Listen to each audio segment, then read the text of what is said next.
E pessoal, sejam bem-vindos a mais um vídeo.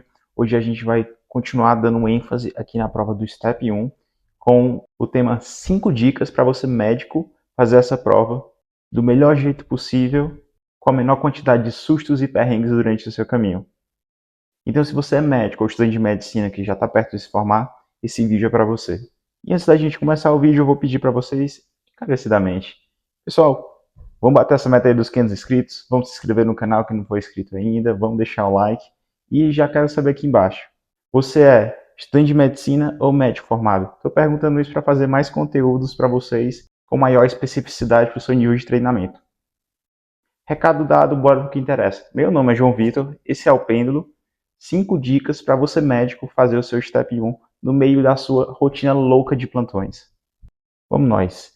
Não é novidade para ninguém que grande parte dos estudantes de medicina, quando se forma, eles ingressam no mercado de trabalho e nessa parte das suas vidas, eles se veem sem muita orientação de como programar os seus plantões, de como ter uma educação financeira, uma vez que grande parte ganhava muito pouco ou não fazia dinheiro e do nada se vê ganhando uma quantidade muito maior que as outras profissões. E no meio disso ele ainda tem que conciliar a parte da vida social, da vida familiar. Se você for casado e já tiver esposo, esposa, também tem que conciliar essa parte matrimonial. E no meio dessa salada que se chama vida, você quer colocar o estudo do Step 1 para seguir o seu sonho. Desse modo, eu separei essas 5 dicas práticas que você consegue utilizar no seu dia a dia de modo a conciliar os plantões, vida familiar e os seus estudos. Primeira dica, planejamento. Não é novidade que sempre antes de você começar qualquer coisa, você tem que ter um bom planejamento, principalmente quando aquele seu objetivo ele depende de uma sequência de passos muito bem estabelecidos, ou você tem que passar de primeira, que é o caso do Step 1. Aqui no planejamento, é claro que você tem que separar o material que você vai ser utilizado, você vai ter que separar onde que eu vou estudar, quando que eu vou estudar, e aqui eu quero trazer que, além disso, uma vez que você é formado, você tem que se planejar para fazer todos os passos, de preferência, até 5 anos. Por que eu falo isso? Porque existe uma data, que é 5 anos depois de formado, que alguns programas começam a utilizar como filtro para selecionar os seus candidatos que vão ser entrevistados. Existem outros modos de você passar por esse filtro e ser chamado para entrevista, mas isso a gente deixa para outro vídeo. O que eu quero deixar é, se você puder fazer antes de 5 anos, é o ideal. Então, você é médico, você tem que fazer esse cronograma de estudos com a sua realidade. Muitas vezes, isso não vai ser possível, principalmente você que está entrando agora de cabeça nesse mundo inteiro, que são os steps, o SMLI e tudo que vem junto. Fica um pouco perdido, que é natural. E aqui, além de fazer um cronograma, a primeira dica é, você tem capacidade laboral, você consegue produzir ser pago por isso. Então você consegue contratar o tempo de outras pessoas assim como contratam o seu. De modo que você consegue tanto fazer mentorias, pagar materiais extras e assinar cursos. Então, sendo médico, eu não perderia muito tempo indo atrás de materiais, indo atrás de eu organizar meu próprio cronograma, meus flashcards, minhas questões. Eu já facilitaria e aproveitaria melhor o tempo que eu estou ali, sentado estudando. Eu chego e estudo já sabendo que eu vou estudar. E como eu tenho como pagar por ajuda para facilitar o meu caminho, e eu tenho pressa por conta desse limite dos 5 anos e da minha rotina que é exaustiva, eu com certeza lançaria a mão de solicitar ajuda. E é sabendo dessas dificuldades que eu disponibilizo aqui boa parte do material que vocês precisam saber sobre o SMLI, sobre as provas, como eu fiz e como eu dou as dicas.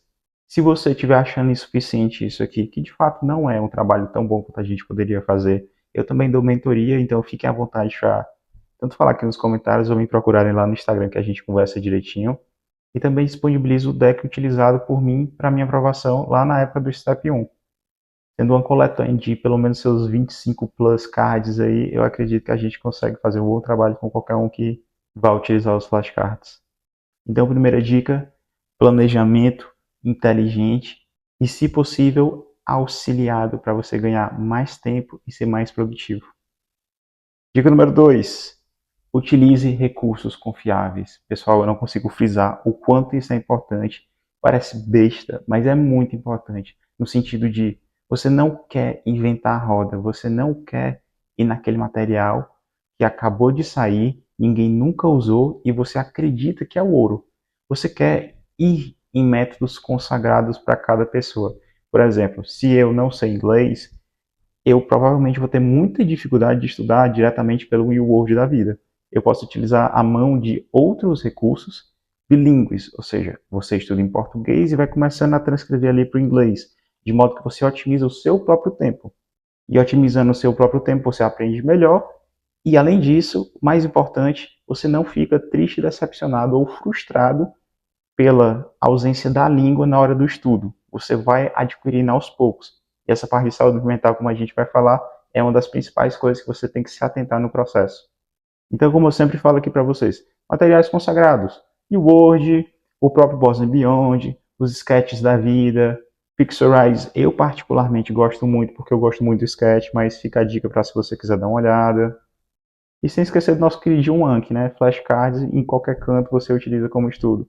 Então é o combo que dá certo. E como a gente tem diversos materiais para o Step 1, muitos, que vão nascendo a cada vez que a prova se torna mais difundida, não só nos Estados Unidos, mas mundialmente, a tendência é que eles vão cada vez aumentando, sendo lançados mais, e você tem uma dificuldade ainda maior de separar o que é bom do que é novidade que a gente não quer arriscar nesse momento. Uma vez que seu tempo limitado, a gente quer focar no que funciona. Dica número 3, constância. O que muitas vezes a gente fala como constância, que às vezes é mal interpretado, é nada mais, nada menos do que todo santo dia você fazer um pouquinho. Eu não preciso fazer um simulado todo dia. Eu não preciso ler um capítulo inteiro do First Aid todo dia, domingo a domingo. Mas todo dia eu tenho que estar ali pensando na minha prova. Nem que seja fazendo meus flashcards todo dia. Mas eu tenho que ter uma constância. É 1% melhor todos os dias. A restante são juros compostos. A gente já conversou sobre isso aqui. Então, se você tem um compromisso de fazer uma rotina de estudos com 1 hora no mínimo todos os dias e alguns dias com mais tempo, você consegue ficar revisando sempre as coisas. Exemplo que eu fazia durante meus plantões estudando para o Step 2. Eu dava 2, 3 plantões no máximo por semana. No dia que eu estava no plantão, a gente tem um momento ali de descanso, ou de almoço, ou de lanche. Estava fazendo as flashcards. Chegava de noite, tinha algum gás, beleza, fazia alguma coisa mais leve. Ia estudar uma dúvida do flashcard, continuar fazendo alguns flashcards que eu não consegui durante o dia. E no dia seguinte, que eu não tinha plantão, questão o dia todo e fazendo questão, corrigindo questão, tirando dúvidas. Isso dia após dia, você consegue boa parte da matéria desse jeito. Não só para os steps, mas para qualquer coisa da vida. E que eu acho que fica muito bem colocado um disclaimer. A gente fala de constância, estudar todos os dias, mas é claro que nós somos humanos. Então, aqui e acolá você não vai conseguir estudar todos os dias e tá tudo bem. Não vai ser 1, 2 dias que você não estuda, uma semana, num período de meses, que vai tirar sua aprovação. Então, se você decidiu, hoje eu não vou estudar porque é o aniversário do meu filho, hoje eu estou vendo meus pais que chegaram de viagem, eu só vejo ele 1 ou 2 vezes por ano. Então, aproveite esses dias também para se recarregar. Quarta dica, priorize revisões ativas. O que eu quero falar com isso? São métodos ativos de aprendizagem. Então, se eu vou revisar, se eu for estudar, de todos os métodos que a gente já conversou aqui algumas vezes, eu vou priorizar questões, flashcards, dar aulas em alguns momentos, no sentido de imagine que você tem um grupo de estudo, que também é excelente se vocês puderem. Tenham grupos de estudo focados no objetivo em comum a todos, que não passe de 4 pessoas, 5 pessoas no máximo, porque mais que isso é melhor dividir em 2. Então você está lá com seu grupo de estudo, você tem uma matéria que você não sabe, não consegue estudar e não entra na sua cabeça de jeito nenhum. Tire um período, vai estudar essa matéria específica que você não consegue, por exemplo, ciclo de Krebs. Estude, pegue umas fotos, faça uma apresentaçãozinha no sentido de pega uma foto, bota um slide, eu levo só as fotos para o seu grupo de estudo. E lá começa a explicar. Nesse momento não precisa ser em inglês, você pode falar em português, porque o ato de você falar, o ato de você ver, o ato de você apontar e de se fazer entender, são 4 jeitos diferentes de você absorver a informação. Então, utilizar essa parte ativa de ensinar para algumas matérias em que você tem mais dúvida, tem mais dificuldades, é uma parte muito boa. Ah, eu não tenho tempo, eu não tenho um grupo de estudo, como é que eu faço? Você pode se ensinar, ou você pode usar as outras metodologias, como questões e flashcards. Porque no flashcard você está literalmente respondendo a pergunta do flashcard, ou lembrando uma informação que no flashcard está omitida, então o seu cérebro está processando a informação, diferente de quando você lê um livro ou você assiste uma aula que o seu cérebro só recebe, aí ele não consegue manter tudo. E a outra modo é justamente questões. Você está sendo cobrado exatamente como eles vão falar com você no dia da prova. Então, talvez seja o melhor método de revisar, justamente por isso. Você está ativamente indo atrás de responder as coisas, você está tendo dúvidas, porque é o normal, você vai ter dúvidas com o passar do tempo, e os outros itens são fontes de estudos. Uma vez que eu tenho dúvida no item A e a resposta é B, o A é uma coisa que eu tenho que revisar. Sem falar que é como você vai ser cobrado no dia da prova e é assim que você vai passar ou não. Então, isso aqui com certeza já é motivo suficiente. Dica número 5. Saúde. O que eu quero falar com saúde? Aqui é saúde mental e saúde física. Pessoal, isso aqui é uma maratona. Isso aqui não é uma corrida de 100 metros. Isso aqui eu não estou falando que você vai fazer tudo em meses. Eu estou falando que você vai fazer tudo em anos. Então, eu quero que vocês se preparem para o longo prazo. Eu não estou falando isso no intuito de deixar ninguém triste, mas geralmente a preparação para o Step 1 gira em torno de um ano e para o Step 2 um pouco menos, mas não é tipo matemático, não é um ano e meio contado certinho. Você precisa de tempo para descansar, se recuperar, você vai ter que manter a constância no estudo e marcar a prova. Às vezes não vai ter a data que você quer em um canto, tem que ir para outro, tem que fazer viagens. Então a nossa mentalidade aqui é corpo são, mente sã. Uma rotina de exercícios para a população inteira é excelente. Para a gente, que basicamente vai ser um atleta de alto desempenho, só que cognitivo, exercício com certeza vai fazer parte do seu dia a dia, para você liberar aquele monte de hormônio que a gente vai estudar durante o Step 1 na prática. E lembrando, pessoal, a gente vai fazer uma prova que são horas e mais horas. São 7 blocos e 1 hora de descanso, 8 horas de prova. Então as nossas costas têm que estar muito bem treinadas. E do outro lado, saúde mental. Aqui eu estou falando de você estar bem com você. Espiritualidade com certeza conta. Terapia é excelente para você justamente se conhecer, saber os seus porquês e ficar mais forte para enfrentar essa rotina. As pessoas perto de você, traga elas para junto. Traga a sua família para o plano de fazer a residência fora. Traga seus amigos, explique para eles que você está indo atrás do seu sonho. E traga essas pessoas para perto.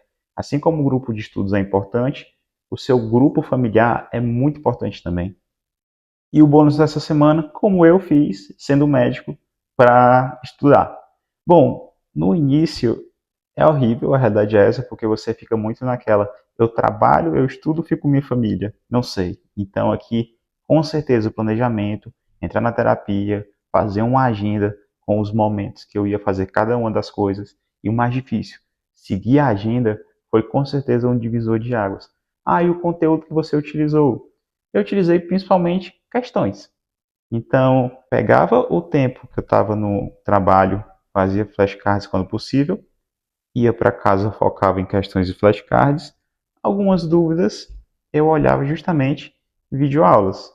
Eu fiz isso para o Step 2, mas é ritmo e metodologia de estudo. Você pode utilizar para qualquer prova. E o que eu queria dizer aqui principalmente é, no início vai ser difícil, até você achar uma rotina e se adaptar a ela que você goste e seja produtiva, vai ser complicado. Uma vez se adaptando, achando, você vai embora e dá tudo certo. E esse foi o vídeo da semana, pessoal. Espero que tenha sido proveitoso para vocês. Se ficou até aqui, não é inscrito e não deu like, por favor, né? Vamos ajudar o canal que está começando. Like dado, se inscrever no canal. Eu vejo vocês na próxima. Valeu!